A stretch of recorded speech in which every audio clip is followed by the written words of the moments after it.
പാലക്കാട് പട്ടാമ്പി കൊടലൂരിൽ വയോധികനെ കൊലപ്പെടുത്തിയ കേസിൽ പ്രതികളുമായി തെളിവെടുപ്പ് നടത്തി. കൊടല്ലൂർ പതിയിൽ വടക്കേതിൽ 64 വയസ്സുകാരൻ മുഹമ്മദിനെയാണ് കൊലപ്പെടുത്തിയത്. സംഭവത്തിൽ 3 പേരെ പട്ടാമ്പി പോലീസ് അറസ്റ്റ് ചെയ്തിരുന്നു.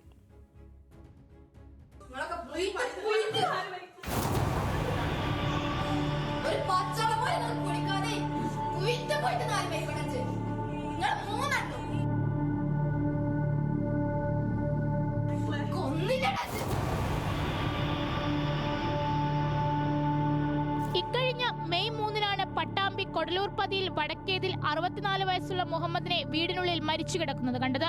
സംഭവം കൊലപാതകമാണെന്ന് കണ്ടെത്തിയതോടെ പട്ടാമ്പി പോലീസിന്റെ അന്വേഷണത്തിൽ ശങ്കരമംഗലം സ്വദേശികളായ മുഹമ്മദ് റഫീഖ്, സജാദ്, തിരുവനന്തപുരം തിരുമല സ്വദേശി റോയ് എന്നിവരെ പിടികൂടിയത്.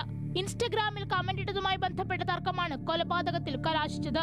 മദ്യലഹരിയിലായിരുന്ന പ്രതികൾ വീട്ടിലെത്തി മുഹമ്മദുമായി നടന്ന ആക്രമണത്തിനിടയിലാണ് കൊലപാതകം നടന്നത്.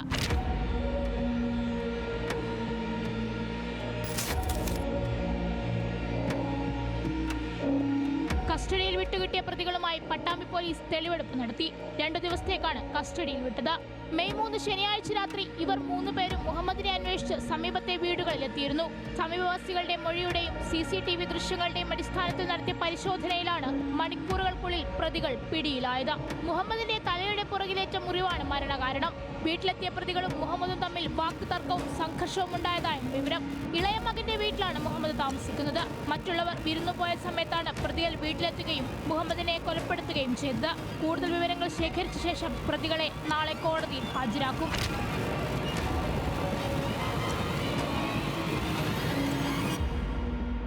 ന്യൂസ് മലയാളം, പാലക്കാട്.